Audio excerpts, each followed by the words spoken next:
All right, friends, it's T-Man. We're back again with another video on our great fitness friend here, Jason Blaha, man, the gym, lifting, recruiting, gear slave himself, fitness slave. Jason Blaha. We're going to do a reaction video again to Jason Blaha's videos. He makes $1 million a day. He's like, I don't know what this is. He's saturating YouTube with this shit. They have policies against that, but whatever. All right. Blaha says, what does training to muscle failure look like? All right, let's see what it looks like.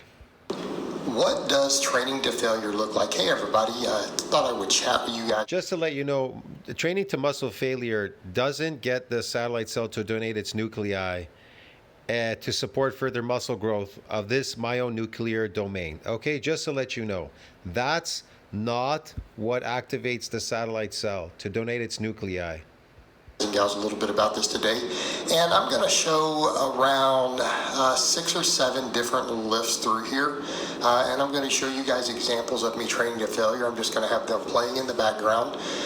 This comes up a lot. People are kind of like, well, what does failure mean?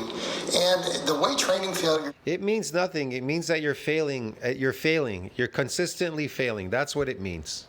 You're failing because you've reached a myonuclear domain limit, a ceiling limit. The progenitor is not donating any more nuclei to that domain to support further muscle growth. You want to know why? Because a very unique feature of untrained muscles is they get stiff and sore the very next day due to muscle damage.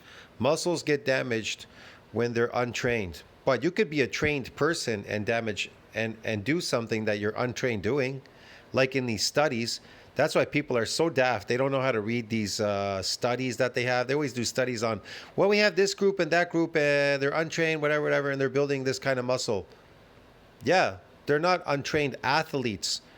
But most likely the majority of them are trained athletes doing something that they're untrained, that they've never done before. So you would call that untrained. You would call it unaccustomed, unfamiliar, or untrained. They all mean the same thing, okay? You're untrained doing that specific exercise. And so they want to see how much muscle will you grow if you do like these many lifts with your leg and these many sets and these many reps. They asked the people, have you ever done these many reps, this many sets, and this many whatever for your legs? Or have you done this high volume thing for 6 weeks and yada, yada, yada? Let's see what the outcome will be. So the individual is untrained doing that. That doesn't mean that they're not a trained athlete, that they haven't lifted weights in their entire life. That just means that whatever that the project manager, they picked out for the test, or whatever this they're doing there, you're untrained doing it. That's all. And then they put down untrained individuals, trained and untrained. What do they mean by trained? Well, they mean by trained meaning that, oh, when they filled the questionnaire, they go, oh, they were trained doing this specific exercise. And then they go, oh, these athletes though were untrained because they never did this many reps and this many sets. Get it? They're all athletes. They're all trained athletes. But one of them did them, the other one didn't do them. So then they go, okay, let's see the trained athletes do it. Let's see what the outcome will be. And let's see what the untrained outcome. So everybody goes, oh my God, they're untrained. They're untrained people. They're untrained. They're going to get results. Of course they're going to get results. You want to know why? Because a unique feature of fucking untrained people is they get stiff and sore due to what? Muscle damage the next day. That's why in nuclei precedes hypertrophy, it says untrained first, training solid cell fusion, hypertrophy, and then it reached the ceiling limit. There's always defined in scientific research and at least also historically training to failure. Before the Mentor era of forced reps and we're all training to failure. Intensity stuff. You are all training to failure, to fail. You are training to fail. That's what you're doing. That's why they call it training to failure. They tricked you, the fitness industry. They gave it a name, training to failure. You're training to failure, to fail. Get it? You're stupid. And all of that stuff, which means trying to train beyond. And stupid people pay. The more stupid people they can recruit out there, the more money they can make off the stupid people. What do you expect? There's a lot of stupid people out there. Failure. What training to failure means is that you do a set. Yeah, it means you fail. That's what. You do a set and you fail. Until you can no longer move the weight. I did a set so I can no longer move the weight. And then what? When I come back the second time, I can do it even longer, and I'm an endurance athlete. When people want to run further, what do they do in marathons? Where do they run? A guy runs 15 miles. He goes, "Oh, I want to run 25, 25, 24.5, whatever, 20, 24.5 miles." What do? You practice to run longer. You keep every time you run, you keep exceeding that limit. You run longer and longer. Okay, so what are you doing here? You're training to failure, right? It's endurance. It's the same thing, endurance. So when you come back next time, you'll be able to do it even more to failure. You'll be able to do it more. Maybe you'll hit 60 repetitions, maybe 70, maybe 80. You're an endurance athlete now. Get it? Using strict form or full range of motion. Okay, in other words, when the weight simply stops moving.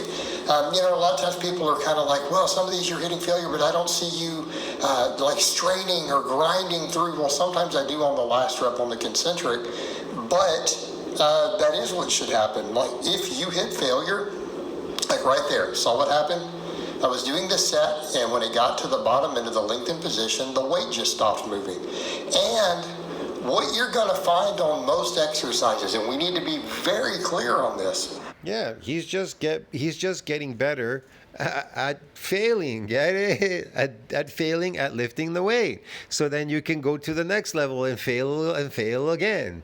And what did you get out of it? Nothing. I got better at failing. Oh, okay. Not all, but the majority of exercises, particularly free weight exercises, are oftentimes harder at the bottom. Okay, so think about that for a moment. Like notice right there, all the At this point, he should be pumping more glycogen because he eats kind of an artificial diet. He should be pumping and getting more of this sarcoplasmic hypertrophy. Like in that study I've showed you, remember the 6 weeks, the people, high volume resistance training and trained young men? What was it? Largely attributed to what? Sarcoplasmic, because they're trained. If you're trained, largely your muscles largely grow due to sarcoplasmic hypertrophy. Look, I'll explain this.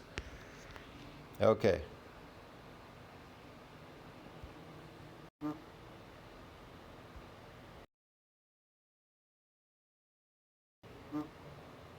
According to BioLane, at this point both domains Actually, I like the computer speaking. That was pretty good. Hold on. According to BioLane, at this point both domains can operate to maintain and further synthesize new myofibrils. A previous study from the current authors indicated that sarcoplasmic hypertrophy might occur after 6 weeks of resistance training. Yeah, it definitely does. It helps, but you're not building that. You're building sarcoplasmic hypertrophy, right? So this is the one. So here's what trained individuals get. Now we're talking about trained people that are trained. They're trained doing high resistance training. Get it? They train at high resistance training. That's why they said trained. They didn't say that these trained people were untrained doing high resistance training. You understand me? They're trained individuals. They already are doing resistance training. So what is their muscles largely attributed to? This growth that they got in their muscles, it's attributed to what? Sarcoplasmic hypertrophy. Get it? You understand me? Now, what is that?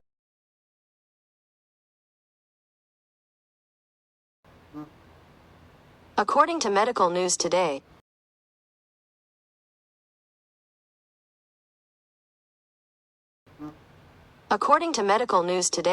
it contains adenosine triphosphate, Yeah.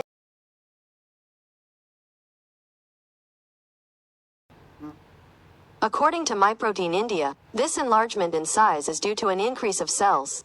Two factors that contribute to muscle hypertrophy, or muscle growth, or sarcoplasmic hypertrophy, which is an increase in your muscle glycogen storage, and myofibrillar hypertrophy, which is an increase in myofibril size. Yeah, if you get that, but it's an increase in glycogen storage. Man, look. Holy shit, man.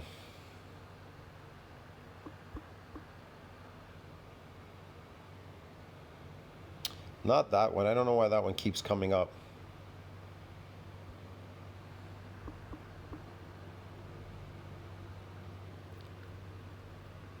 There it is. Sarcoplasmic hypertrophy is a kind of artificial muscle growth.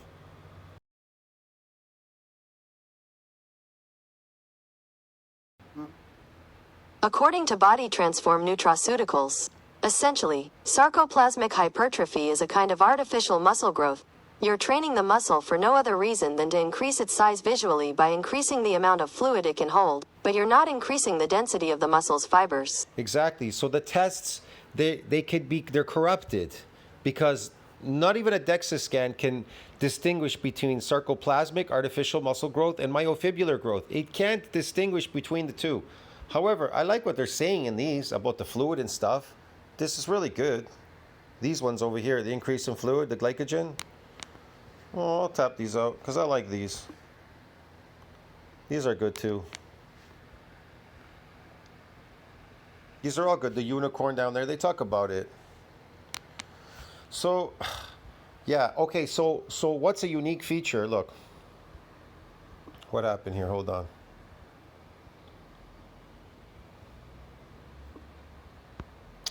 Stupid shit.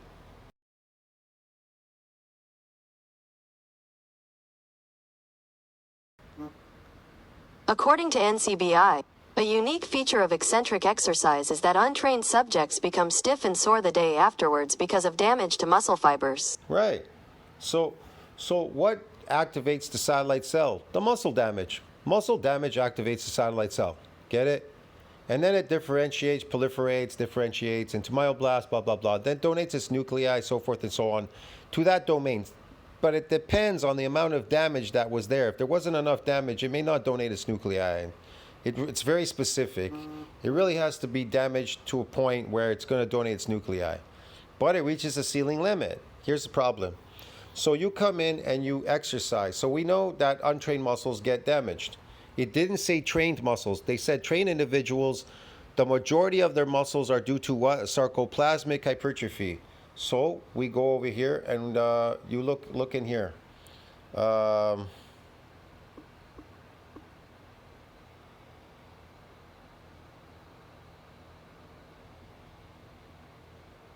You know this already. Nuclei acquired by overload. Okay. You scroll down here.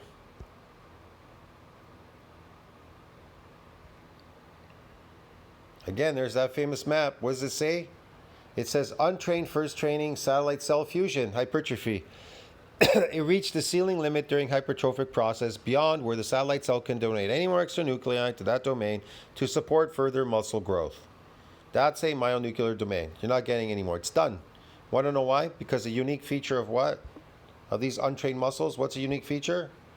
Is they get stiff and sore the next day due to what? Muscle damage. That's a unique feature of untrained muscles. See that, dude? Yeah. But what's a unique feature of trained muscles? What's a unique feature? What's a unique feature? So?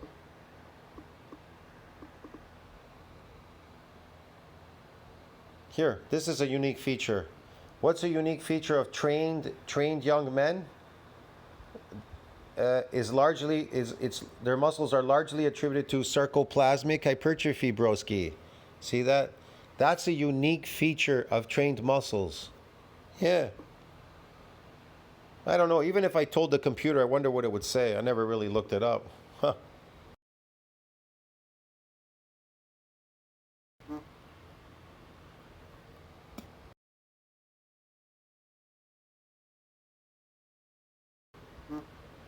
According to Dr. Muscle, one of the key characteristics of sarcoplasmic hypertrophy is an increase in muscle size without a significant increase in strength.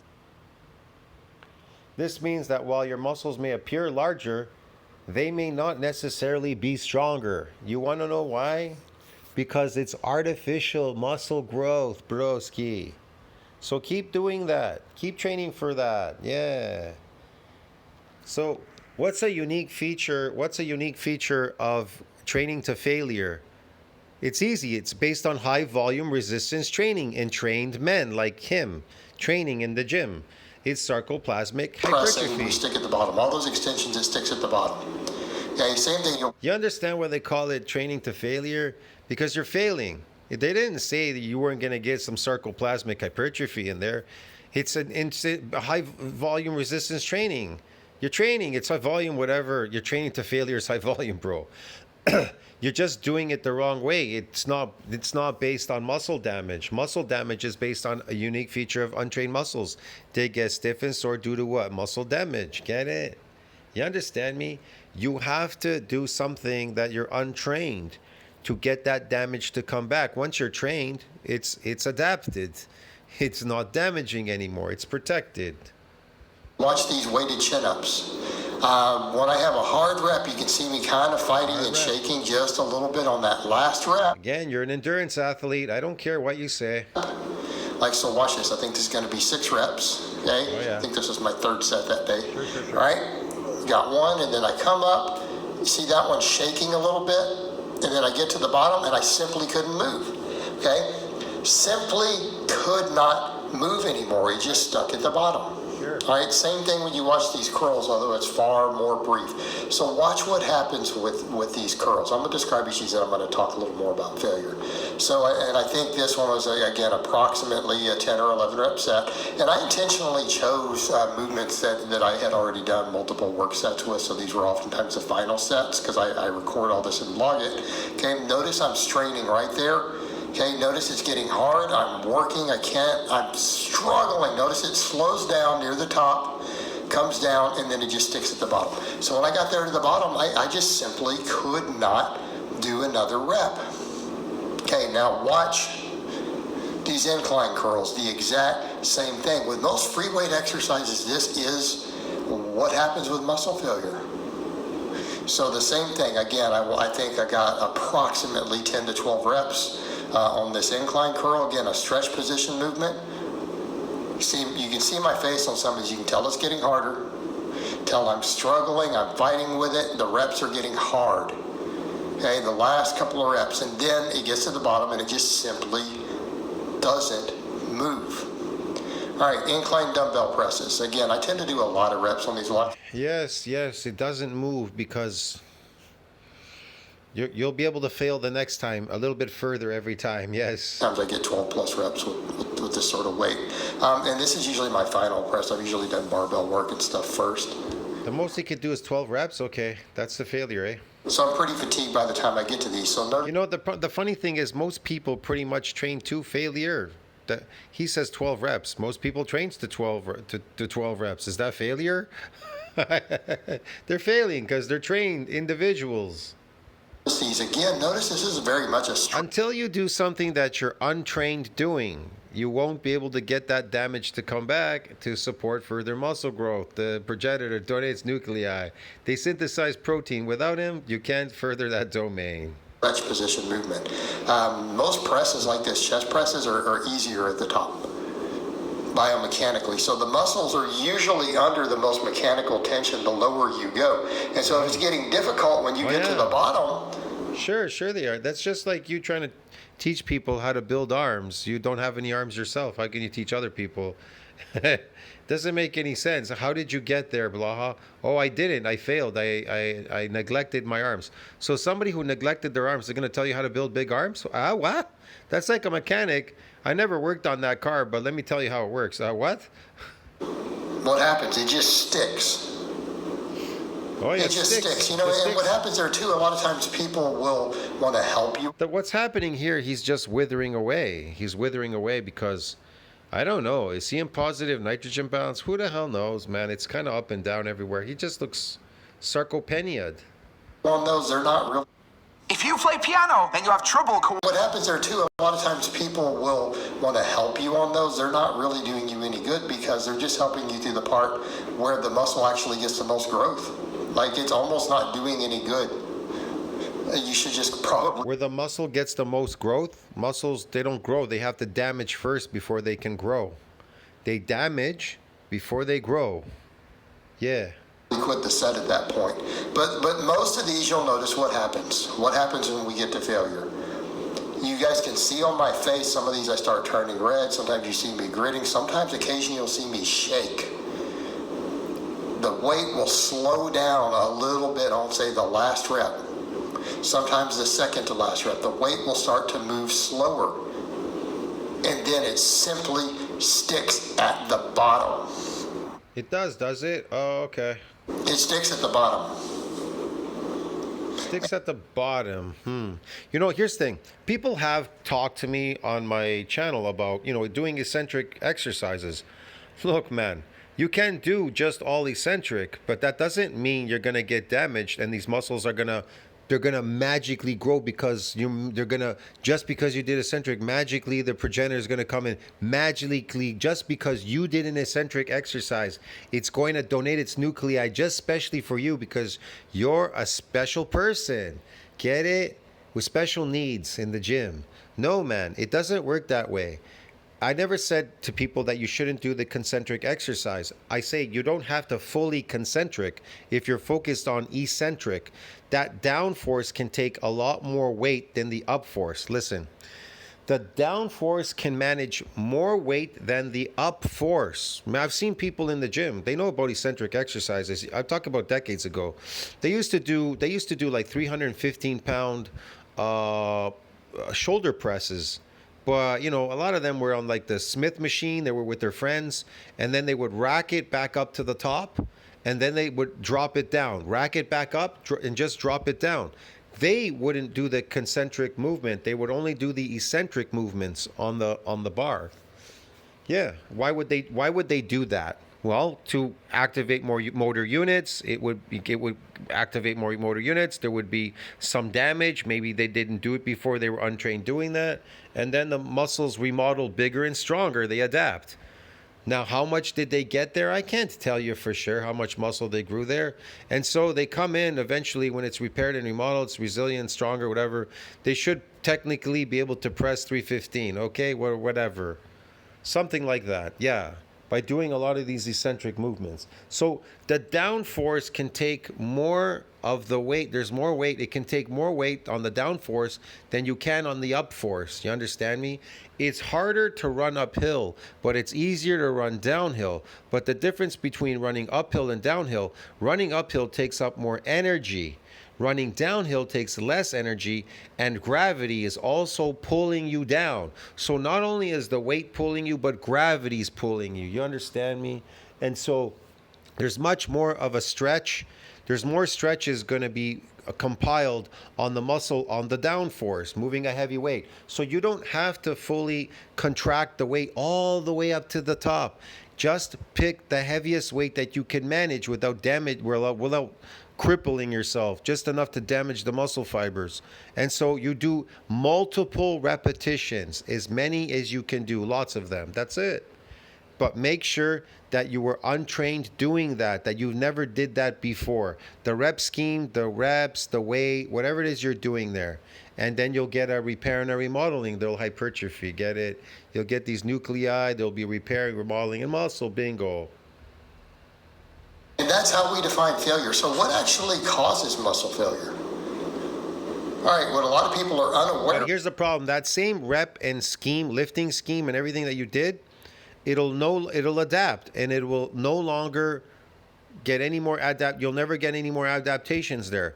So you're going to have to move for something else that you're untrained doing. Maybe much more heavier weight now. I don't know, you're stronger now. You built some muscle. Maybe you'll go even heavier. And maybe you'll, instead of cables, you'll do barbells. I don't know. It depends. It's something you need to figure out. Or hammer curls. You've never done them before. Do a lot of them. Doing a specific thing there. of is we have a wide variety of muscle fibers, and when we recruit them, Let's just put it this way. It's an overworking of a muscle that will cause that muscle fiber to break. Just like bending a metal bar. You keep bending it and bending it and bending it. It doesn't want to come apart, but you have to bend so many repetitions, reps, and sets to keep bending that bar back and forth, until finally the metal bar breaks in half. It tears in half, yes. That's like a muscle fiber. The more eccentric exercises, eccentric, concentric that you do on the muscle fiber, the myofibrillar, the more chances you have of it breaking. But he says, I'm going to failure, but he already is trained doing these exercises. He's trained doing them. He's not untrained. He's not untrained doing this. You understand me? He's done them before. So he'd have to move for something he's extremely untrained doing. Get it? Yeah, to get an adaptation there. But he doesn't understand what that is. Sequentially. The slowest twitch fibers tend to go first. Neither do any of you people out there. They fatigue very quickly, and as soon as they're not able to keep lifting the weight, because they'll keep working, but they're not going to be strong enough to keep lifting it. So pretty much every rep, new fibers are coming in.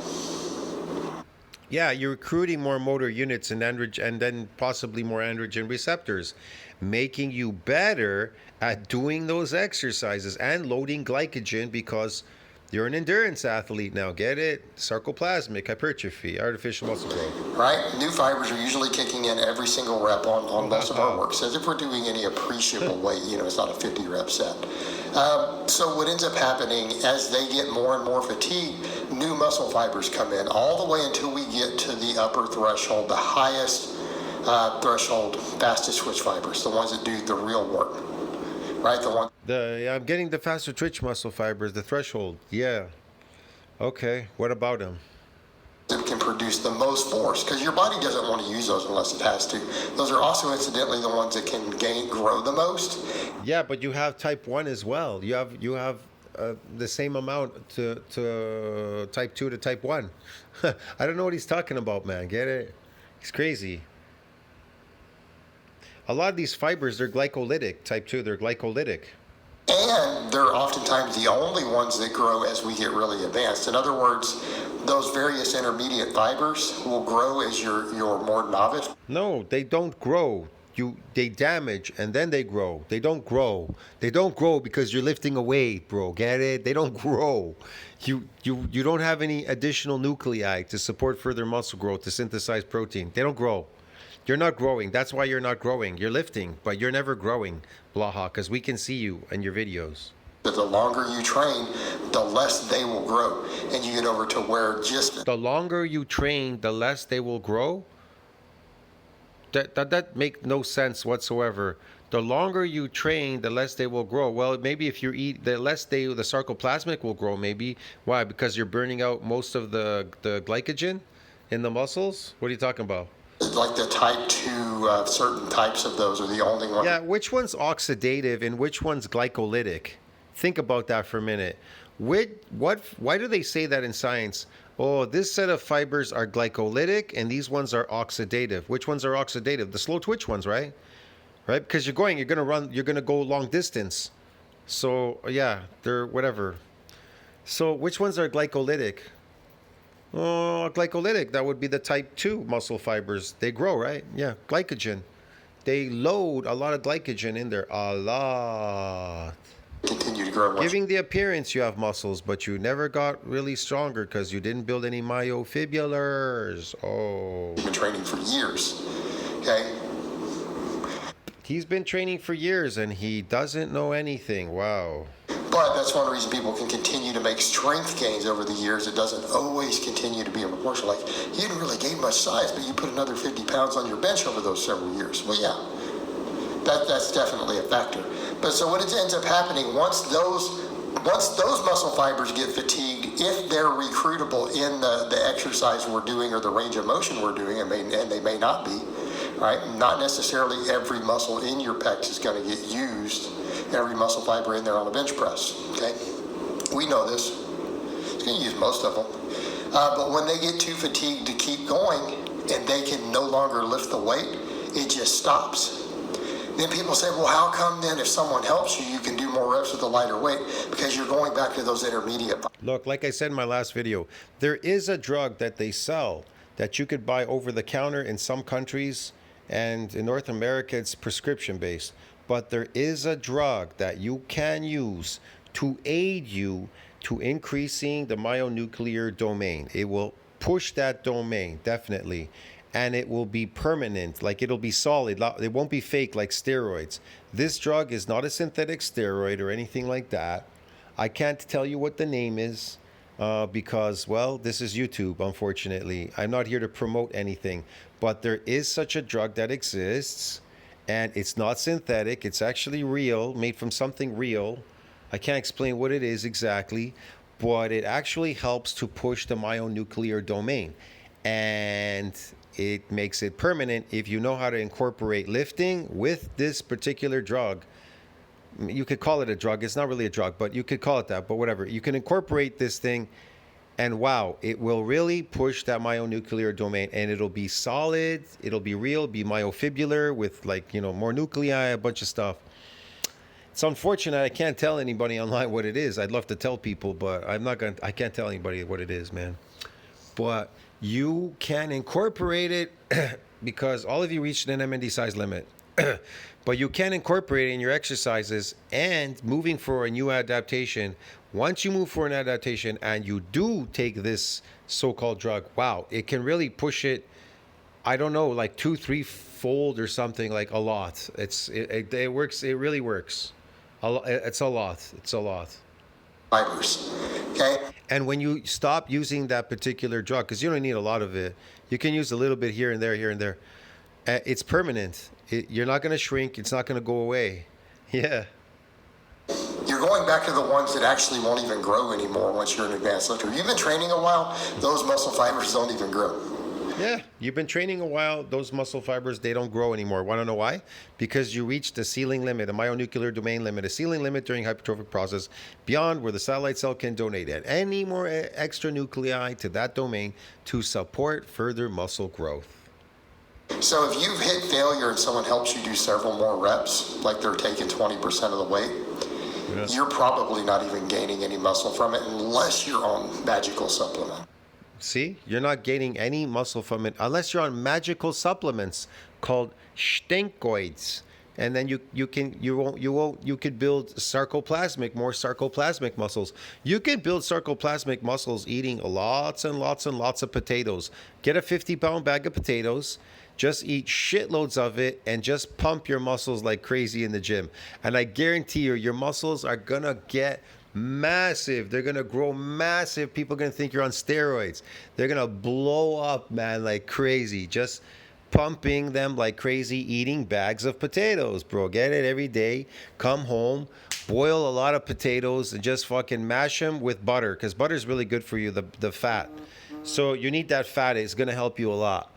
So butter has good fat in it, and you know it's gonna make the potatoes go down a lot easier. It's gonna taste better, and yeah, man. So just eat a lot of mashed potatoes, and eat bowls and bowls of them every single day, and work out. And I guarantee you're gonna get sarcoplasmic muscles. You're gonna get massive, broski, massive.